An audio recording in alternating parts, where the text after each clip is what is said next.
E aí, pessoal? Hoje nós vamos mergulhar de cabeça numa análise sobre um universo que está literalmente debaixo dos nossos narizes. Um mundo oculto, altamente complexo e que é, sem exagero, absolutamente vital para a nossa sobrevivência. O foco aqui é micologia, o estudo dos fungos fantásticos e onde eles habitam. E olha, não estamos falando só daquilo que dá para ver ali na superfície da Terra, não. A ideia é explorar as redes biológicas incríveis que sustentam os ecossistemas do planeta inteiro. Para dar o pontapé inicial, pensem rápido. Qual reino da vida é, na verdade, mais próximo dos animais do que das plantas? No senso comum, a gente tem aquela tendência natural de agrupar os fungos com as plantas, né? Tipo, imaginar que são só umas folhagens esquisitas que não precisam de luz do sol. Mas a resposta para essa pergunta é surpreendente e meio que vira de cabeça para baixo o que a gente acha que sabe sobre a natureza. Então, vamos entrar nos detalhes. Quando a gente fala de fungo, a imagem clássica que vem à cabeça é simples. Aquele cogumelozinho no meio da floresta. Aquela estrutura inconfundível com um chapeuzinho brotando ali da terra úmida. Mas, por mais que essa imagem seja icônica, a realidade biológica desses caras é imensamente mais complexa. Aquilo que a gente vê emergindo no chão é só a pontinha do iceberg, uma fração minúscula de uma operação gigante. E para provar isso, é só olhar para a árvore da vida mapeada em 1977. Lá no domínio dos organismos mais complexos, uma verdade evolutiva completamente inesperada aparece. Seguindo as ramificações, a gente entende a resposta da nossa pergunta inicial. Os fungos dividem um ancestral comum bem mais recente com os animais do que com as plantas. Isso significa que, em termos evolutivos, o cogumelo da pizza é mais nosso parente do que do tomate. Essa classificação muda completamente a forma como a gente enxerga o funcionamento deles. E isso ilustra brilhantemente a diferença brutal nas engrenagens celulares entre esses reinos. As divergências são gritantes.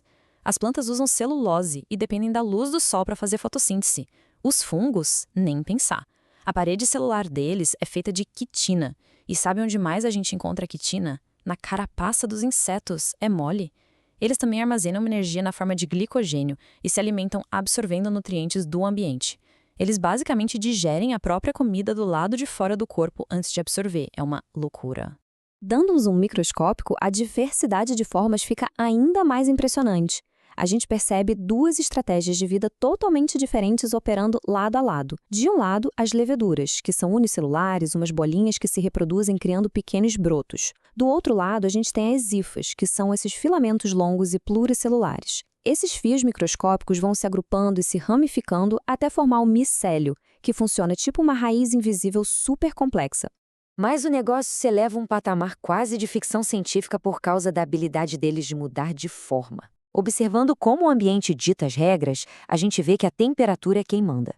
Se bater 37 graus Celsius, que, aliás, é a nossa temperatura corporal, várias espécies assumem a forma de levedura, que é perfeita para infectar ou parasitar. Agora, se a temperatura cai para uns 25 graus, pronto. Eles ativam o modo filamento e voltam a formar aquelas redes complexas de hifas. Então, o ponto crucial aqui é o que a gente chama de dimorfismo. É exatamente essa capacidade mutante de existir em duas formas distintas, como levedura ou micélio, dependendo apenas do ambiente ao redor.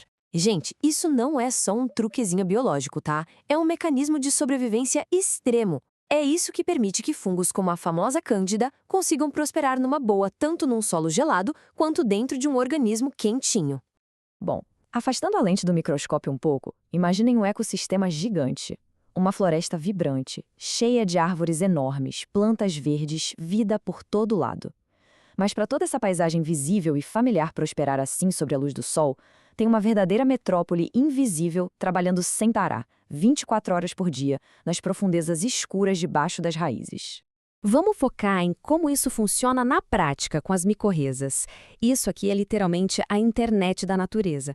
O fungo se entrelaça nas raízes das plantas, expandindo absurdamente a capacidade da planta de puxar água e minerais da terra. E, em troca, a planta paga o fungo com carboidratos fresquinhos que ela fez na fotossíntese. É uma parceria perfeita.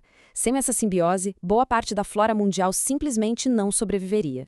E não é só no meio do mato que eles são as estrelas da festa. Na nossa civilização, o impacto global deles é gigantesco e permeia o nosso dia a dia. Pensa na comida. O pãozinho e o etanol dependem da levedura Saccharomyces. Os queijos chiques usam o Penicillium roquefort, sem falar no bom e velho cogumelo agaricus, que é puro luxo proteico.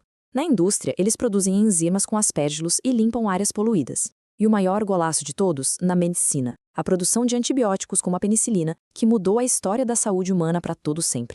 Agora, o que é realmente interessante neste ponto é que toda essa maravilha tem um lado sombrio pesadíssimo. É uma dinâmica bem o médico e o monstro. Assim como eles curam e alimentam, também produzem toxinas venenosas letais, alucinógenos e contaminam alimentos. Além disso, tem as pragas. Fungos como o Fusarium devastam plantações inteiras, enquanto outras espécies invasivas causam infecções sistêmicas gravíssimas, tanto na gente quanto nos animais. Para encerrar a nossa análise, eu queria deixar essa provocação na cabeça de vocês. Como seria, na prática, um mundo totalmente sem fungos? Sem esses recicladores incansáveis, a matéria morta nunca se decomporia, os nutrientes não voltariam para a Terra e o ciclo da vida entraria em colapso. Sabendo quão vital e invisível é esse universo, a verdadeira pergunta é: quantos outros segredos biológicos absurdos ainda estão enterrados sob os nossos pés, só esperando para serem descobertos?